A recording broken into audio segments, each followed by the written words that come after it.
How's it going, everyone? Welcome to the first Q&A summary of 2019. And I know, it's been a while since the last one of these, but I promise there is a good reason. In fact, there are so many good reasons.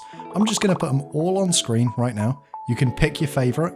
Leave it in a comment below, like the video, and we can let the community decide. Anyway, let's just jump into it. This week's Q&A featured Mod Surma, Ed, Kieran, Monroe, and Bruno, with Mod Gambit hosting. With the Kebos Lowlands out tomorrow, it was a very heavy Kebos theme for this week's stream. First up, Mod Surma spoke about the inspiration for the Kebos soundtracks and the approach when creating them. He said there are 18 new soundtracks with the Lowlands, and they try to keep them fun, not too cliche, very much in the spirit of RuneScape. He also said that there are a ton of new sound effects coming, with 26 for the Alchemical Hydra alone. To finish off the audio talk, they played the boss track of the Hydra. You can find a link to the correct timestamp in the stream in the description. Getting into the actual questions, Spinewielder asked what the inspiration was for the different region names in Zeya. Mod Ed said that most of the original Zeya area names preceded his time at Jagex, so he couldn't really say. Fortunately for all of you watching this video, I happened to be on the team when ModRH initially pitched Zeya. So here's a bit of exclusive insight into the origin of Lovakeng. ModRH, in the middle of a meeting, quite literally just threw a J on the end of Lovakeng, just on a whim. He said he did it specifically to make it more confusing and difficult for people to pronounce and spell. Why, you might ask? Because he thought it would be funny.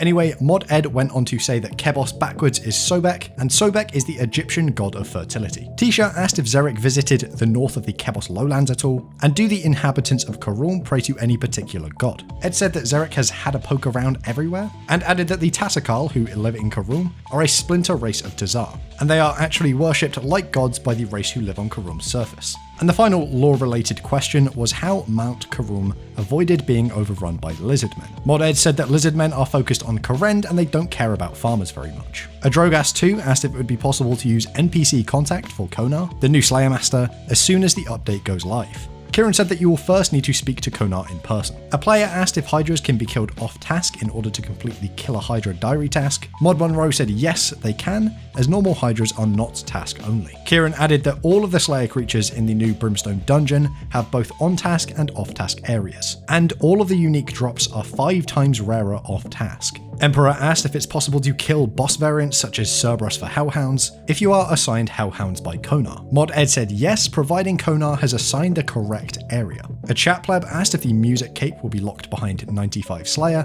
and Kieran said no. Smithsonian asked if there will be boots usable by 1 defense pures to prevent the burn effect in the Brimstone Slayer dungeon, and Mod Monroe confirmed that there is no defense requirement on the boots, just a 44 Slayer requirement. Shanker Muffin asked if there will be a Slayer helm recolor for the new Hydra boss. Kieran said there will not. Another player asked if the Hydra pet will be able to change forms, and Kieran said yes. General asked for the team's thoughts on letting Rado's Blessing, the reward from the Kebos Achievement Diary, consume god blessings, letting the player toggle their god affiliations. Mod Ed said that the reward is already very useful, given that it's going to be a best in slot item for prayer, and said he doesn't think this feature is necessary. Boulder Falcon asked if there was any word on agility courses for Karend, Prifdinus, or Myditch. Mod Ed said keep an eye out for info coming soon on Prif, but nothing to speak of yet for the other two. Stewie Louie asked if Kingdom of Miscellanea could contain the new types of bird nests if opened after the update. Kieran said if the nests hadn't already been added to your kingdom, then yes. Salty asked if the Dragon Hunter Lance will require barbarian training to wield, and the team said yes. The Giza Aiza asked for a separate Necreal room in the catacombs,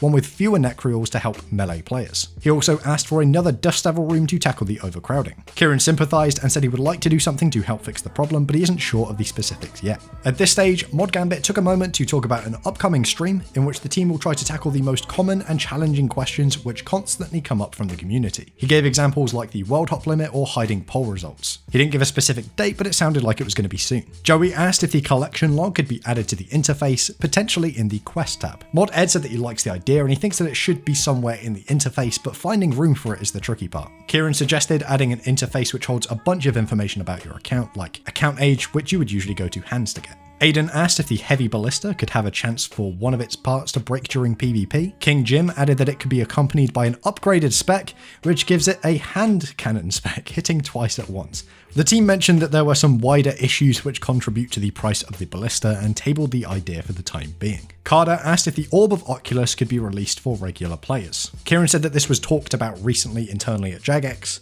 and that they do intend to release it, but there are a few things which need to be tweaked before that can happen. Prime asked if there could be more high-tier ornament kits. The team discussed the idea, and there was some concern about taking it too far. It could cause armor to become unrecognizable, or iconic items like Armadillo being less recognizable. But Kieran also said that it would be nice to see a bit more variety in what people tend to wear. Rufus Swink asked why Karamja Gloves 3 are the only piece of the diary equipment that don't match the color scheme. Ed said that they came out a long time before the other diaries. EasyFlow asked if gear could be made equipable with the bank open. Kieran loved the idea, as did the other mods, but they said that it's not a small job and requires other changes first. Burrito Man asked if the tithe rewards could be returned to the shop for 75% of the original cost. The team said that they have nothing against the idea. Settle Down Willis asked if Dark Claws from Skatizo could be given another use. Kieran suggested combining them with Dragon Claws to make a dark variant of Dragon Claws. Her Cat asked if the third age range top and bottom could get +1 ranged attack to its stats, as right now it has the same bonus as Black D'hide. The team were not keen on this change. Multiple asked if the books in the Zaya library could be made unbankable to nerf the runecrafting experience. Kieran said that he feels that as much as the runecrafting experience from the books is nice, it does undermine the skill. He suggested making it so the books cannot be banked using magic boxes. A Chaplab asked if granite boots will be required to kill the Hydra boss. Kieran said that everywhere in the Brimstone dungeon will have the burn effect. Without your boots of stone, boots of brimstone or granite boots, you will take repeated damage. However, there is an elite diary reward to get rid of the damage entirely. VC asked if there could be a teleport to the farming guild on the skilling necklace. The team said yes, there will be, and it will also be added to the jewelry box. And at this time, Kieran and Bruno broke some unfortunate news. Now, sorry to break this all to you guys, but as I mentioned, it's on the jewelry box interface. Look, I know you all love pressing the letter J to go to the Grand Exchange. Oh no. Oh no. Oh no. But after this update, it's now K. I quit! I quit! I quit! I quit! I quit this fucking game! Unplugging my router! Holy shit! Someone asked when the tournament worlds will be live again, and Kieran said probably in February. Bramoba asked how many Slayer points per task for the new Slayer Master. Monroe said 18 and 20 once you complete the diary. SMID asked if Konar can assign a Jad task in the Inferno. The mod said no. Devon asked if blue dragon scales could get a new source which is better than picking them up. Kieran suggested adding them to the drop table of blue dragons. Sir Leech Dude asked which new seeds will be added to the Master Farmer drop table and if it will affect the drop rate of the existing seeds. Kieran said that he's not sure which will be added to the table, but yes, it will affect the drop rates. Iron Queen asked if Konar will have a separate task streak like the Wildy Slayer Master, and the mod said no, she won't. Stewie Louie asked if he should be doing the Zaya quest to prep for Kebos, and the mod said yes. Someone asked how long the growable demi-boss in the farming guild will take to grow. Mod Ed said 1.5 days. And to finish off, Mod Gambit threw out a bunch of rapid fire questions. Can the Heron Pet be obtained from aerial fishing? Yes. Where is the Korend Diary NPC found? The Korend Castle Courtyard. Can a Make X option be added to watering saplings as well as filling watering cans? Kieran said that they wouldn't use a Make X for this. Instead, they would opt to make you automatically continue until you interrupt it. Are there any fairy rings in the new area?